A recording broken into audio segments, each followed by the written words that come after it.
I'll do, and welcome to the third episode of Loose Lips today on our 10th feature. It's mad to think that we've been going for this long. We're going to be speaking with Laura Bartlett, who's just come through to the group. So I'll add her and we shall get chatting away.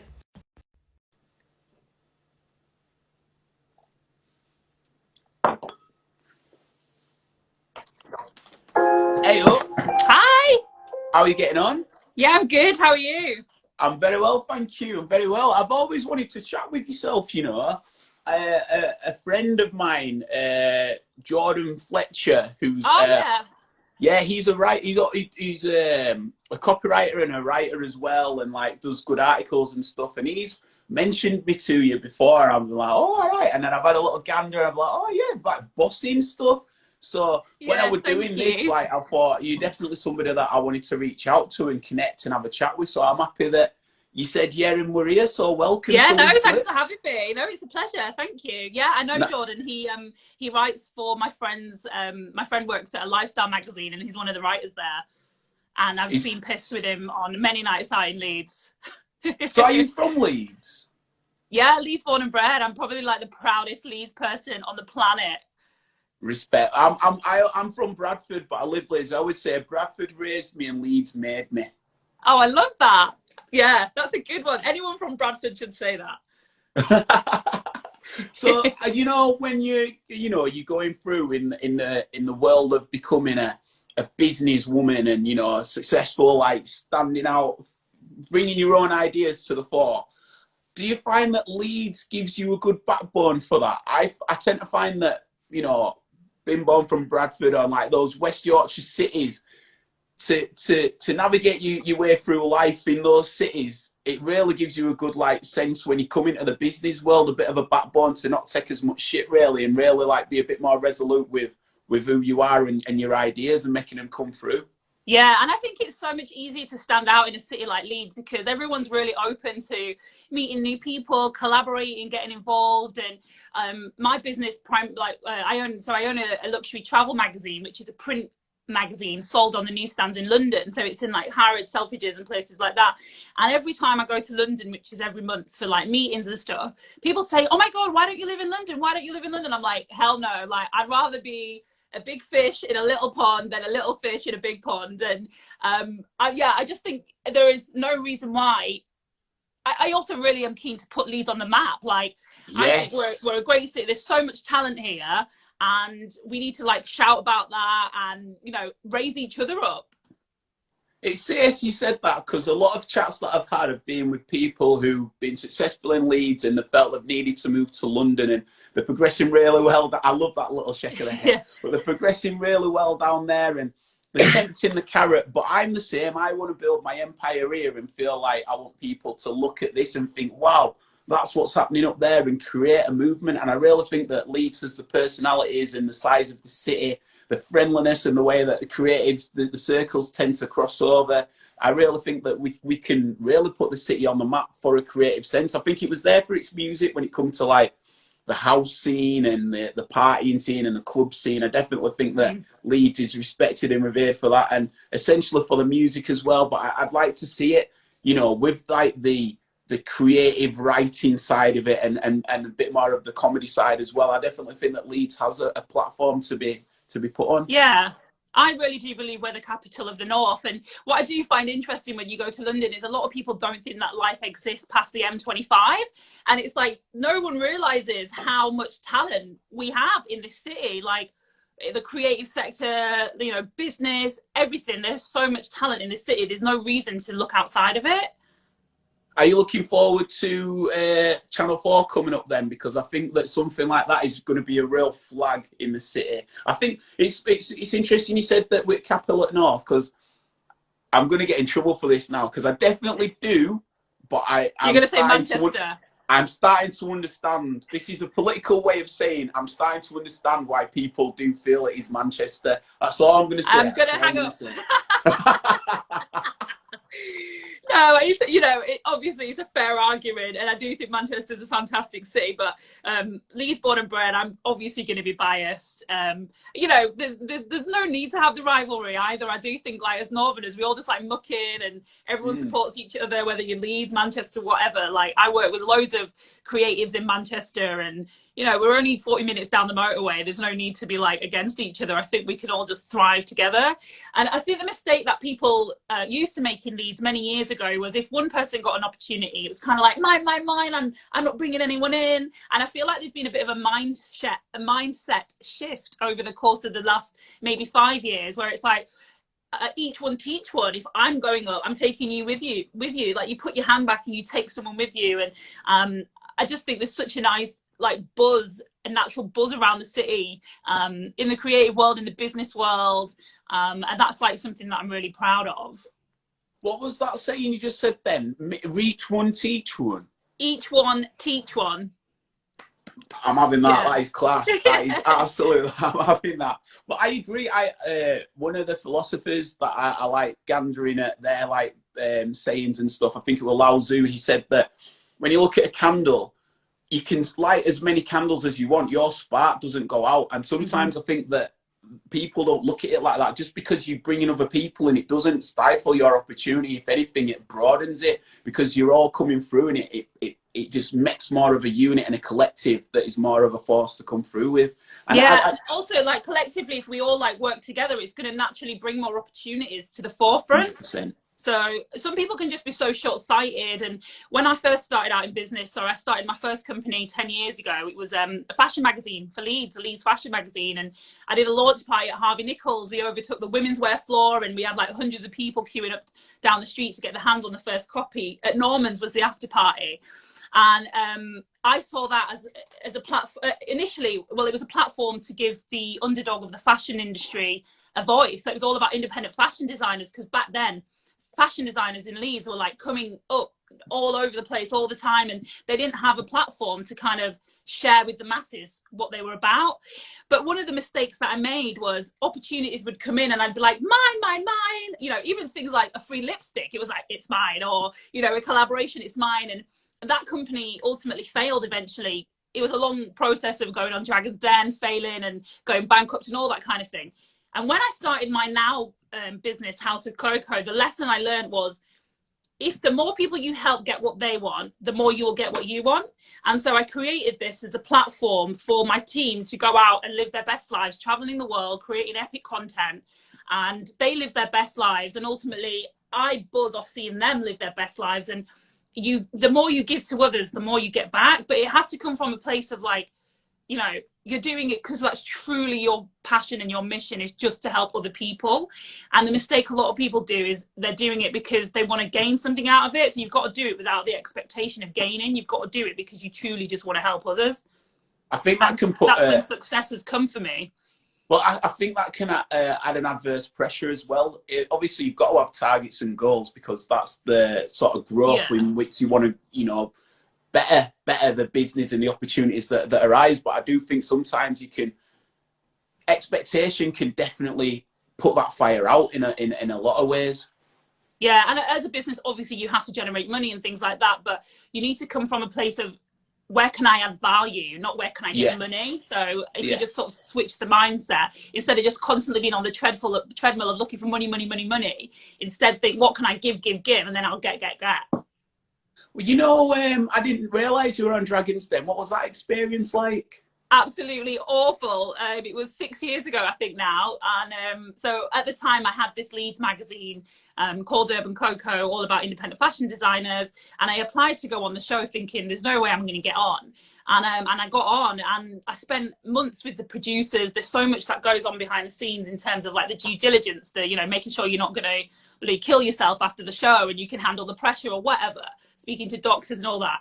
And then the producers said, you know, you're amazing, they're going to love you. So I just went in there like, I'm amazing, they're going to love me. And when they didn't love me, I wasn't prepared for it at all. So I was asking for investment to take the Leeds magazine international. I wanted it to be the #1 magazine for independent fashion designers.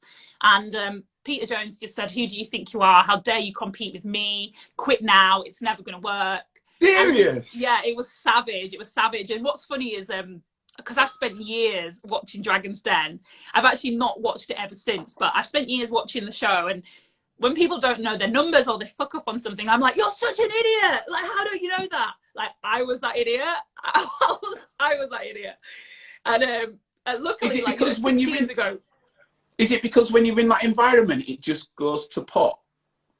Well, I think it's because so like they picked me up at 7 in the morning from the hotel that they put me in the night before, and I spent 5 hours in my heels going backwards and forwards getting B-roll footage, and you're knackered. And I was the first one to go in that day. There was 3 other contestants, and when you walk in, when you see them for the first time, like, that is the first time you see them. And then there's no wall down the left-hand side. Obviously, it's a studio. You think you're in this warehouse, but it's a studio. And there's like 50 camera crew. The lights are on you. I was sweating. It was awful. And so because I'd gone in there thinking that they were going to love me, I wasn't prepared for... I think I maybe just had an arrogance about me at that age, maybe, where, oh, of course they're going to invest in me, of course. And I hadn't prepared for anything else. So they all said I'm out. What's he called, the Scottish dick? He was rolling his eyes at me. Duncan Bannatyne, he was just like so over it. And you can't leave until they all say I'm out. So it felt like I was in there for about 3 hours, but the reality was it was no more than 10 minutes. And then you get in the lift, which doesn't even move, and you wait for someone to pull the door open, and then you get rushed into like a storeroom, and you then, before you've had time to digest what's happened, there's someone asking, you know, the guy with the big ears. Yeah. It's that part, but he's not there. You don't meet him. You're just speaking to the camera and saying, this is how I think it went. And I hadn't had time to digest it. So I kind of said, you know, they're entitled to their opinion and I'll go on and prove them wrong. And it was a bit arrogant, really, how I, you know, instead of sort of saying, well, I take it on board and I'll think about it. So from filming to airing was 6 months. So I had 6 months to kind of like get my shit together. And so I just worked really hard. I sold advertising space. I got a distribution company on board, and I created an international magazine which went on sale in 16 countries the same weekend that my episode aired. And so it sold out worldwide. And I did a couple of international issues like that. But on the back of the show, I got loads of opportunities, and one of them was to be a partner for the Clothes Show, which, I don't know if you know, it was like the biggest fashion event in the country at the time. And my magazine used to be on BBC back in the day. It did, yeah. So my magazine, Elle and Cosmopolitan, were the media partner this one specific year, and I thought, sort of based on what the organisers told me, I should have made, you know, 50 grand, or worst, best case scenario, £500,000. So I just put all my eggs in one basket, thinking I was going to make all this money. I had this incredible stand design. I made the special issue magazine, and I made a £5. And I actually didn't even have enough money to stay, because I'd put everything in it, every penny I had, and exhausted like 30-day payment terms that I'd built up with the printers and stuff like that. And I thought, it doesn't matter, because on day one, I'm going to make 20 grand. And so I got a hotel. My friend came, Kim, to help me. And day one, nothing. And it was like, shit, I've only got enough money to stay another night. If day 2 doesn't pick up, then we're screwed. And day 2, the thing was, the audience was not our audience. It's kids who were interested in Amy Childs and The Only Way is Essex, and they don't care about independent fashion and, you know, startups and all. It was just the wrong audience. And so on day 2, a lot of businesses, actually, it wasn't just us, had kind of been sold a dream that didn't come to fruition, and I had to just leave. I only had enough money to get petrol in my car to drive back to Leeds. And I had to leave 15,000 copies of the magazine behind. I had to leave this stand that I'd spent £6,000 getting designed, and just sort of go home with my tail between my legs. Like, I failed. Like, I fucked it. I failed. And that drive home was awful. Like, only just having enough money in the tank to get back. And it had gone from 2 years the business had been going, and it was really, really going well. And that one event changed everything. And if I've learned anything, it's do not put all your eggs in one basket. But I was, you know, mid-20s. It was all a learning curve, and it's been part of the journey, really, and part of the story. So is that when out of those ashes was born House of Coco? And I understand as well that you've almost switched So that was like independent fashion, and this is more travel based. Yeah, So yeah. where did that switch come into the evolution of it as well? So when Urban Coco went tits up and I ended up being made bankrupt and the company went into liquidation and all this, I sat in a coffee shop, LS6 coffee shop it's called, at Hyde Park Corner in Leeds. I used sat to in do there the with my friend t-shirts. Yeah, yeah. I used to have one of the hoodies because I actually grew up in Woodhouse, so that was LS6. But I moved to Moortown about 17 years ago. But I was like LS6 crew. Yeah. So I sat in there with Penny and Gillian, who was a designer for the magazine before, and Penny had to buy my coffee. Like I had nothing, and I said, "Look, I've had another idea, and I'm going to launch another magazine. This time it's going to be about travel," because I realized there's no money to be made in the fashion industry, especially not independent fashion. You know, they're trying to survive month on month. They're not thinking about advertising revenue. And I knew the travel industry was booming, and it just seemed, and I wanted to travel. And I never ever in my wildest dreams, when I sat in that coffee shop with absolutely not a penny to scratch my heart with, thought that 5.5 years later I would be sitting here having traveled to, you know, 60 odd times abroad and have a team of 50 content creators who have seen every single corner of the globe and have worked with brands like Rolls-Royce and have been sponsored by Land Rover for the last 3 years. And I've literally lived a life that when I sat in that coffee shop didn't even come into my imagination. It's been crazy. What made you go for travel? What was the crowning moment in you? I know, like you said, you wanted to step away from independent fashion, but what was it about travel that stood out? It was just because I knew that in terms of like looking at different areas, you know, fashion, travel, beauty, lifestyle, art, the one thing that stood out was the travel industry, because it was booming. Everyone was traveling. It was a multi-billion-pound industry, and I wanted to travel more. But I remember at the time the previous magazine, I did a lot of beauty content, a lot of fashion content, and so I used to get sent a lot of makeup and things like that, and I'd be buzzing, you know, with free lipstick, that'd be great. But then I got to the point where I realized that these free things do not pay the bills, and I didn't want free makeup anymore. I'm not interested. And I thought, I don't even remember thinking that I'd get free travel. I just thought it just seemed like an industry where I could potentially make a lot of money. And then it's a lot of like, it wasn't starting from scratch. This is one of the things that I like. People think you failed and you're starting again, and it's like, you're not starting from scratch, you're starting from experience. And I had so much more experience, so that when it did launch, I had contacts, I had people that I could go to. And I remember like the first invitation I got to go to a wellness retreat in Spain, and I was like, oh my god, I've been invited to Spain and they're paying for my flight and I get free meals, and oh, I can't believe it. I was like, whoa, look. And anyway, I went off to Spain, and it turned out it was a boot camp, and it was a vegan chef, which I didn't even know what veganism was back then, and like limited meals, 8 hours of working out a day. And I thought I really should have done my research and made sure that I sent someone that would actually appreciate that. But yeah, I mean, 5.5 years later, it's been crazy. I'm really, really grateful for the journey that I've been on.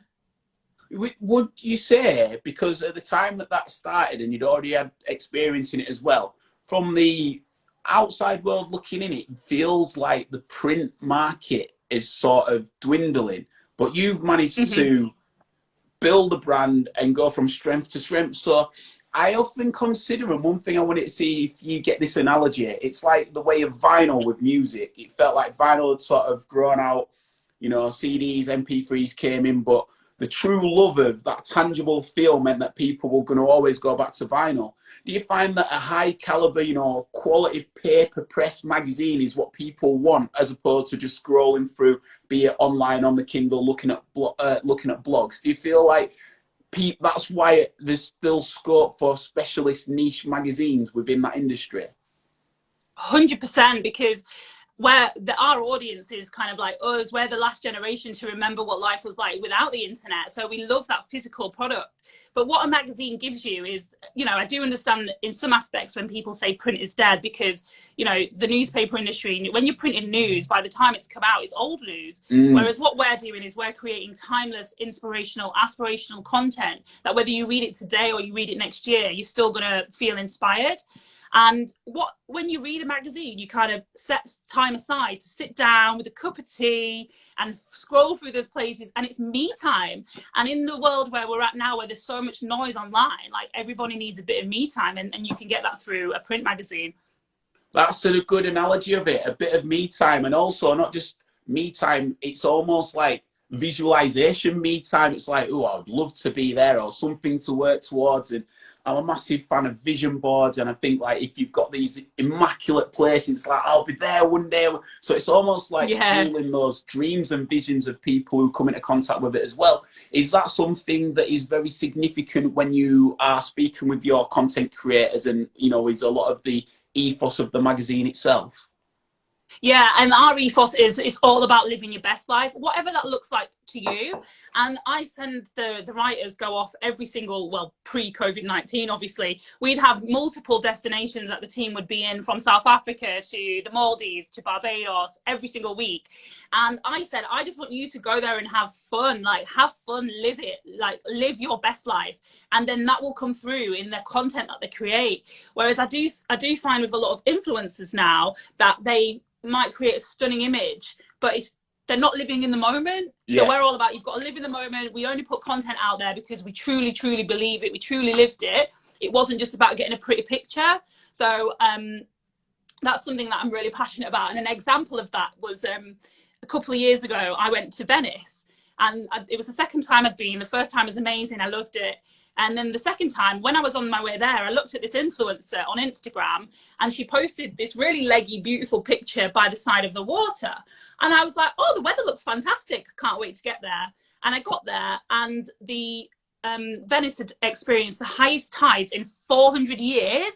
And the water had risen so high that it came up to my waist, and we had to walk around with black bags and wading through the water to our waist. And so there's a picture on our Instagram way back when where I've done like black bag chic, where I'm in the streets of Venice with the water up to my waist. And I've even gone as far as wrapping my hair up in a black bag so I look like an African princess. And we'll show the realness of it. Whereas this other influencer, she was more concerned about getting a pretty picture, whereas we're really only concerned in portraying the truth of a destination, so that people, if they go there when we say, then we've done our research. I know you've got a shoot, so there's just another quick couple from me. Just to lean on that, how do you balance the magazine life with the online life? Because it does seem like there is that call for influencers, but you also want to have that detail online, but obviously you don't want it to submerge and cloud out the magazine. So how do you balance it so one is a boost for the magazine? So we have new content that goes out on our website every single day, and the content that goes in print is exclusive to print, so you won't read that online. But yeah, like I say, there's 50 people in the team, so we have new content going out multiple times per day online. And then at the end of the article, we'll be like, you know, to find out more about this destination, click here to read the print magazine. And we just use it as ways to link through. But by reading the print magazine, you don't feel like, oh, I've read this online. It's all every single thing that we print is because we've been there and we believe it, and we only print good stuff. Like, we've been places where it's been shit and we've had to say, this is shit. And we'll kind of say, look, we're not going to print lies, but we'll give them an opportunity not to print anything at all. So, which I think is only the fairest thing to do. And there's no point wasting pages on negative news. But yeah, everything in print is exclusive to print, and you can't read it on our website. And the final one then is, would you see the growth of vlogging as an extra addition to incorporate? You know, if you've got 50 content creators, maybe, obviously, the skill of writing is the personality that comes through and making you feel like you're with them. That's what, for me, the art of writing is. It's, you know, when people get into it, there is such a skill to it. But do you also think that there could be the opportunity, I'm not sure if there is, but is there a potential for them to also create short content videos as well while they're out there? Yeah, no, so we do encourage everyone to create video content as well. But at the moment, the only video content we create is every magazine that comes out, which is every quarter. We have one behind the scenes trailer where we put everyone's content together. And but then when everyone goes on a trip, they'll do takeovers on our stories. And we really like to get the personality of our writers across, because that's like one of the things that sort of sets us apart is we're called Team Coco, and each person has an individual writing style, an individual personality, and it means that our readers resonate with a different person, so we can reach a bigger audience. But yeah, every single trip people will like be doing stories on Instagram, and but vlogging and stuff like that is definitely something we could and will be doing more of. Perfect. Well, I'll let you shoot, but I'd love to be able to chat to you again, because some of the phrases that you said before, like, real stuck out. And I know you do the mentoring side as well. And I felt like it'd be good to maybe touch base a bit further on this, but speak about that side of it as well a different time when there's a bit more time, if you're up for that. Yeah, no, I'd love to. Yeah, so what I'm rushing off for is what's been interesting about this whole scenario is with COVID-19 is obviously we're normally traveling, so people that we would be like visiting all around the world, it's interesting to see how they're pivoting their businesses. So one of our online interviews that we did with an artist, she opened a studio in London, and obviously this happened, so she's trying to work out how she can still deliver art classes. So I've been sent loads of art materials, and I'm doing a live art class with her in 4 minutes time. So yeah. That is awesome. Well, thank you so much for your time. Honestly, like, there's a lot that's Thank out of you. that, and the gusto that you showed to come through and like bounce back from where it was to take this to the level that it's currently at, it's amazing. And I'll message you away from this, and we'll look to get another chat as well. But definitely when this is over, it'll be cool to link up and get on that level, yeah, and no, see definitely how we can combine to get leads on the platform that we know yeah, it should be. exactly. Collaboration over competition. Respect to you. Take it easy, Laura. Thanks, Stay Ben. safe through this time. See you soon. Peace. Bye. Bye.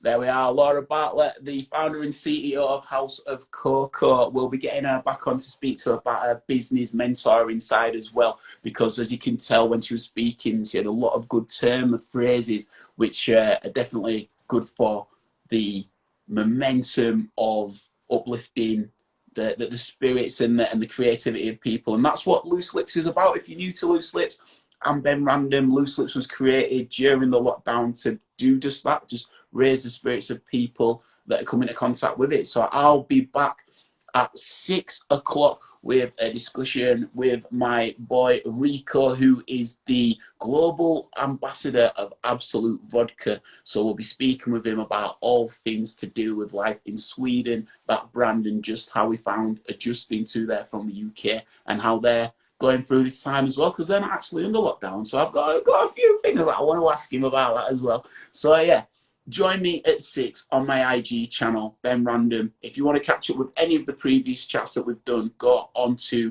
YouTube and put in Pop Cult Chic, and you can see all the back catalogue, or likewise on Instagram, pop.cult.chic.